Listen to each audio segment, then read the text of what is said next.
Hey guys, welcome back to my channel. So I am sitting outside today and there was my neighbor mowing their lawn and I think they've just stopped, but hopefully they don't start up again. If they do, I might have to do a voiceover, but for now, let's get going and as quickly as I can get through this. But today I wanted to do a bit of a story time, I guess, and just talk to you guys about turning my passion, like my planner passion, into like this little side hustle that I've been doing for coming up to a year. And that's kind of what gave me the inspiration to talk about this. Is I cannot believe it's been almost a year since I've opened my Etsy shop. So I'm going to just quickly do my plan with me as I chat. I'm not good at planning and talking at the same time, but I'm going to do my best so that you guys can at least look at something if you guys are watching, or just feel free to, listen or do stuff around the house, whatever, right? I always do that with like YouTube videos. I'll just like listen to the audio and then like not really watch it, but at the same time, I don't want to listen to podcasts. I'm such a weirdo. Okay. So, where do I even get started? So, I mean, for those of you who have, kind of watched some previous videos before, you guys might have heard about me talking about this. But I'm on my second mat leave now. I have a 15-month-old. I'm actually going back to work very soon. And I also have a 3-year-old. So I've always been really into planners, but during my first mat leave with my older daughter, so I guess about 3 years ago now, I really got into the planner community, I guess. And when I say got into the planner community, I really mean just like going down the rabbit hole of all different types of planners. So I feel like everybody starts out with like the Bujo. I don't know if everybody, but it's like a bullet journal or like Happy Planner. And I didn't go to Happy Planner for some reason, but I just found Bujo first. From Bujo, I went to Traveler's Notebook. And so I think my first big planner purchase was like a Foxy Fix, Boss Babe, Standard TN. And so from there, I like really spiraled into the planner community and just like wanting to try out every single type of planner. So I tried out various sizes in Traveler's TN. Then I went into, I think I tried like half letter discs, and then like obviously the bullet journal notebooks and everything. And, then finally into rings. So I would say that I spent like that entire mat leave basically watching like a million YouTube videos and then like changing up my planners like every month or two and trying out literally every size. The reason why I say this is like kind of important because I feel like this is kind of like a good backstory of to how I, got into my business. You'll see like how it flows. But anyway, so as I was trying all these different types of planners, of course, like you start talking about inserts and printing inserts, buying inserts, etc. So of course I bought a bunch of inserts at the beginning, both freebies or purchased, and I tried out a whole bunch, and then I was like, you know what, like I can try making this on my own, because I couldn't quite find what I wanted, and I was always switching, and like it's expensive to like continuously switch. Because I was like literally switching sizes like every other day, and like switching types of planners like every other day because I was like starting out this journey, right? So I was like, you know what? I'm gonna try making my own planner printables. And so when I first started, obviously, like I just made them like kind of hack and like fit it on like the middle part of the paper and just cut it as close to the middle as I could, and as long as it fit my planner, I like called it a day, right? It's not like I had like cut lines or anything like that, right? I was just making it, and like I'm like, oh, that's about the size, and it was definitely very hack. And so that kind of worked, and that's kind of how I started making the different different inserts, I guess. It was like the very beginning. And I didn't think anything of it. I was just, making my own thing. And I used a mix of like what I bought, tried to make some stuff, etc. And then like I would say that that's almost like R&D for a business, like research and development for a business. Cause like it didn't feel like I was like doing work. I just loved watching videos and stuff, right? And like learning about the planner community and learning about different planners, and I just love trying different things. So it definitely didn't feel like actual work. And so then I had to go back to work. And when I went back to work, I think I was like in a Foxy Fix. Can't remember if I was in a Foxy Fix or something else. So I must have discovered the planner community kind of like midway or near the end of my first mat leave. Because when I went back to work, I think I started out in a Foxy Fix. I'm pretty sure that TN. And I was using that, and I just kind of like didn't have time to play around as much anymore because I was obviously back at work. And so during that year, I still was like trying to look at different planners when I could. I still bought different things, but I just didn't go at it as hard as I was before because I was obviously working and I had my daughter. And so then about what is it, like a year after I worked for a year, and then I got pregnant, and then obviously 9 months later I was on mat leave again with my second. And so throughout that time I had been practicing here and there, making different inserts, but not at the same speed.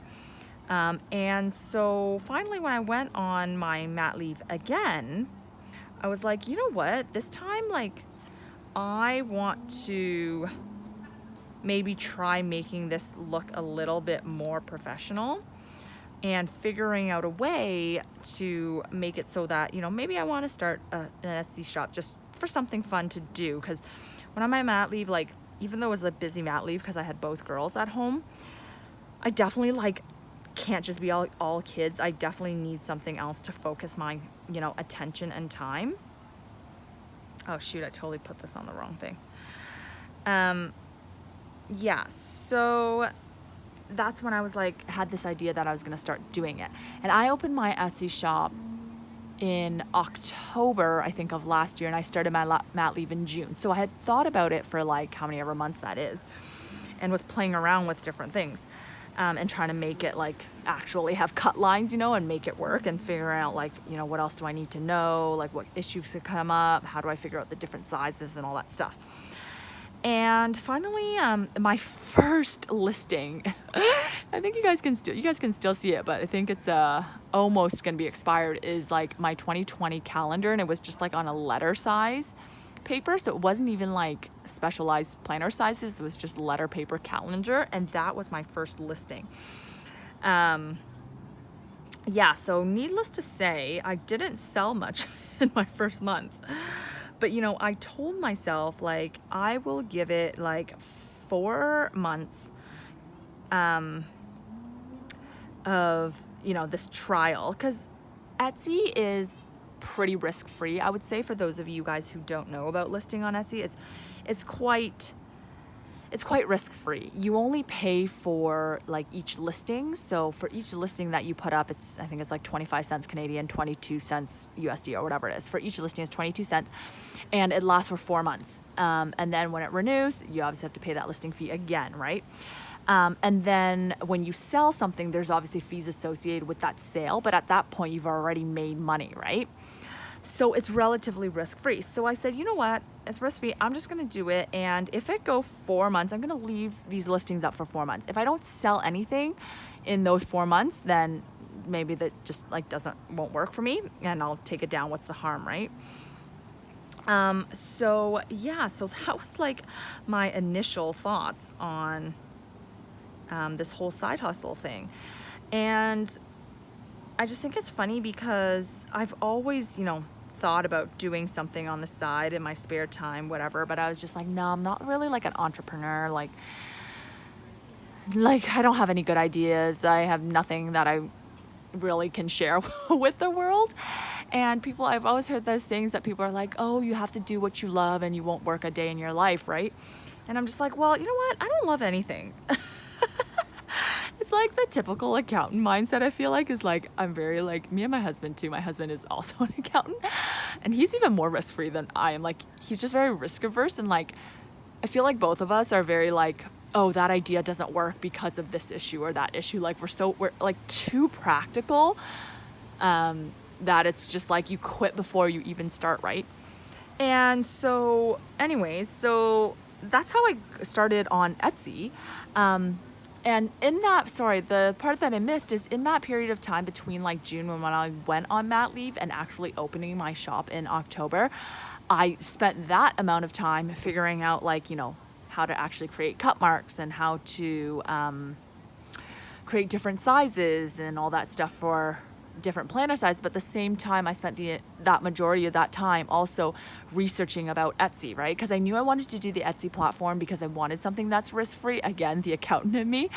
And so I found that I learned about Etsy, and I was like, oh, Etsy is the most risk-free option, especially for somebody who's like a newbie, doesn't have an audience. I had started my Instagram, I think when I started my second mat leave too. So I started my Instagram, and then at the same time was looking in Etsy. So obviously I didn't have like a follow. I still don't like have a big following or anything, but I started at 0, right? And so Etsy was the best place for, you know, relatively risk-free, no upfront capital really, and like no real following. And that's why I chose Etsy. And during that time, I just like watched a ton of Etsy videos, passive income, like side hustle type videos. And it's so funny, like, you know, here I am, like I'm 33 and I'm watching these like YouTubers who are like in their early 20s teaching me how to make money online or like starting businesses online, right? So anyways, that's kind of how I got started.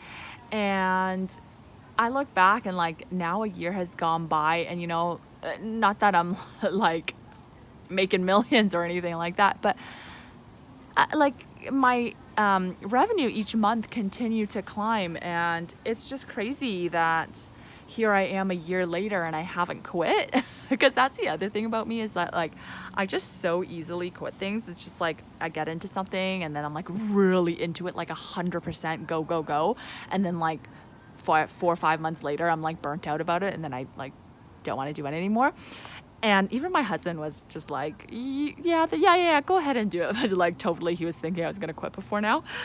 But yeah, so anyways, I don't really know if there's a moral of the story here, but it's just, you know, if you want to start something on the side, like you can do it at any age, at any time, no matter how much time you have. If there's something that you want to do, like throw it out there, and you just like learn along the way. And it's crazy, like the world is your oyster, and you really can turn anything into a business almost. Like who knew that I could turn like this passion of mine. I've loved planners all my life, but I just haven't been as into those like you know, this kind of planner world. I was really into like the spiral planners and like, you know, those just like traditional academic planners back in the day, and it was rekindled in my adult life.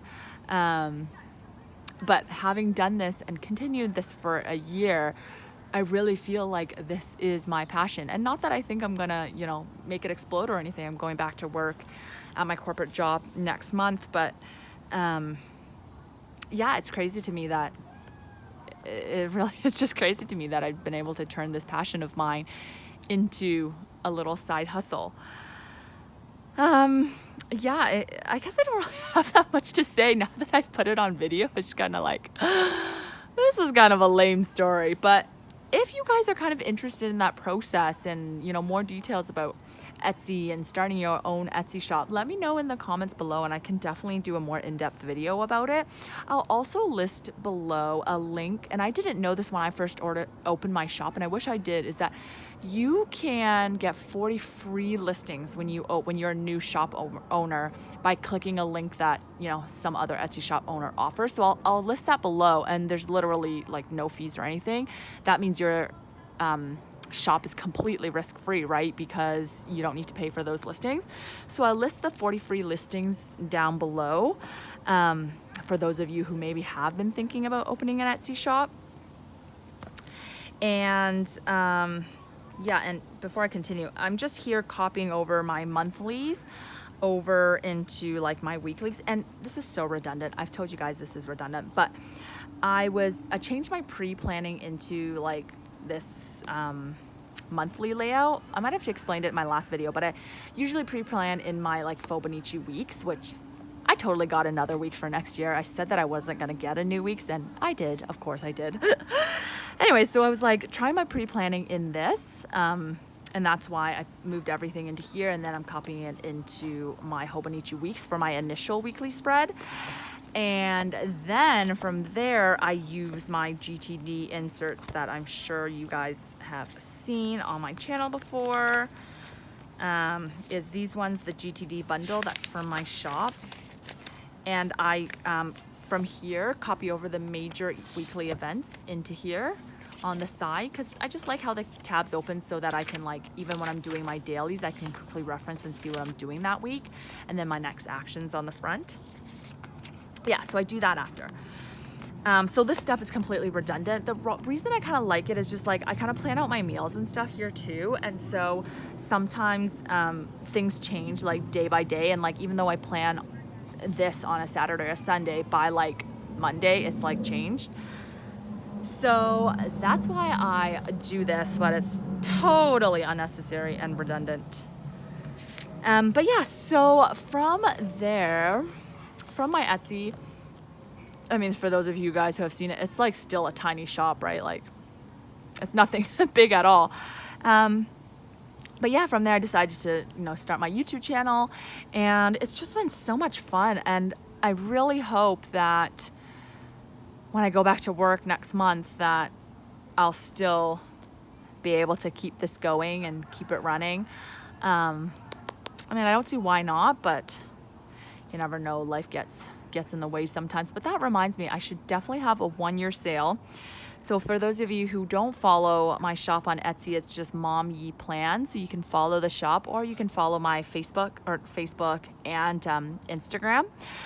My shop account is called shop.momyeplans, and that's where like if I'm listing a new layout or anything, it goes there first. And of course, I also have my Mom Ye Plans regular Instagram. But yeah, I'm definitely going to have a 1-year shop sale. I usually don't do sales in the shop. I just don't like it to be like every month there's a sale, every month there's a sale. It just doesn't mean anything if it's always a sale. But I think I will do one for my 1-year anniversary, which will be in October. So follow me there if you guys have been interested. But yeah, so that's just a little bit about how I turned my passion into my little side hustle. And I don't know if that story was kind of lame. Oh, okay, let me know, guys, below. Okay, so from here, I usually put in like my meals, but my meals, like I keep my meals in like a meal app on my phone, so I like to look there.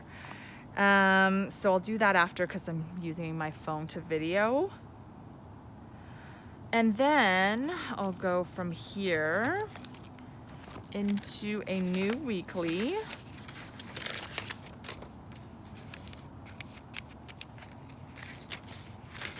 know what? I'm just gonna take this out.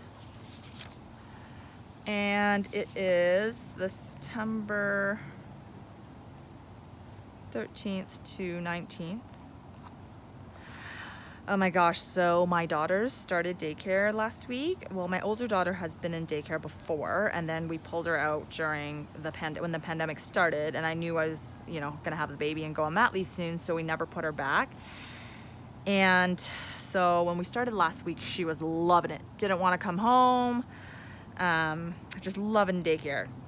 2 days later, now she's like, I don't want to go. And it's so tough when they get older and like they can explain to you stuff, and it's just so sad. And then my younger one, who's a COVID baby and like didn't see anybody the whole time, because we were just trying to be super careful because she was so little, and like we just didn't know how COVID spread, and you just weren't sure, right? So we were super safe, and like such a COVID baby, didn't see anybody.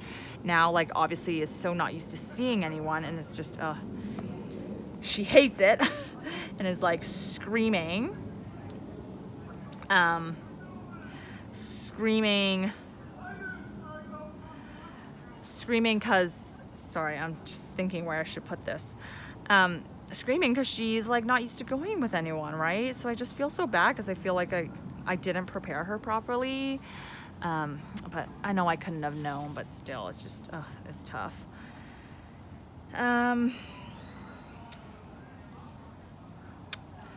Yeah. I don't know if I should have put that there because this is really a task. I'm gonna take this off.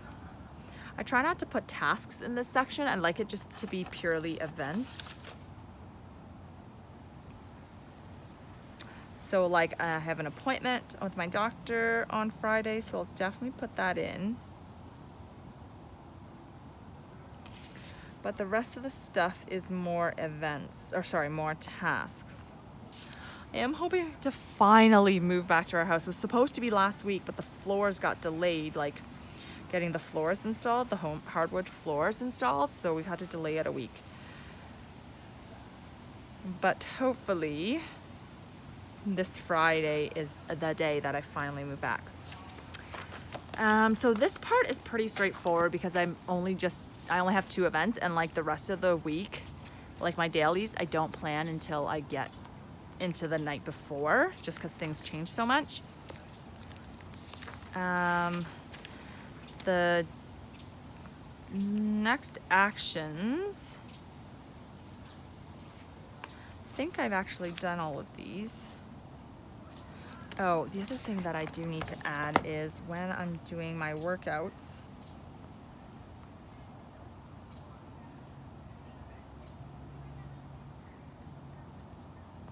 I usually try to do the Monday, Wednesday, Friday.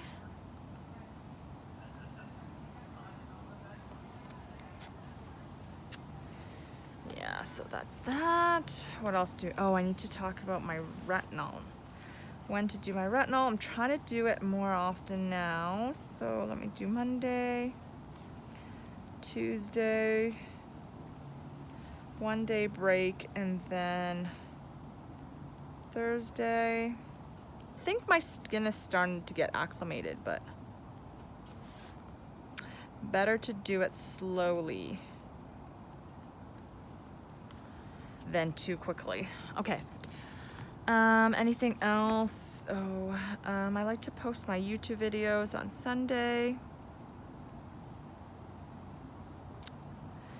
And I think that's about it.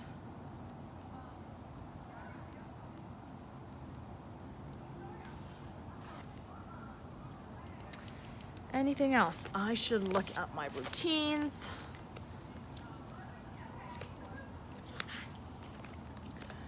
Just here, weekly, meal planning. Oh, I need to do that. Calendar, GTD items, memory planning. Oh my gosh, I've been so bad with memory planning. I like totally stopped it, and then like about a couple months ago, I stopped doing memory planning. And then yesterday when I was cleaning out the house, trying to start reorganizing stuff, I found like some of my old planners. And I loved when I used like the Hobonichi weeks, and I actually filled most of the year with like, you know, memories and stuff. It's just so nice to have this like little bound book to like go back to. And I love the stickers and stuff in it. So I don't know, now I'm kind of thinking of like using the new weeks that I'm getting as like a memory planner. But at the same time, I also want to get like a 5-year planner, like a 5-year journal. So yeah, and I definitely don't want to do like multiple memory planning because I just don't think I can keep up. But anyways, decisions.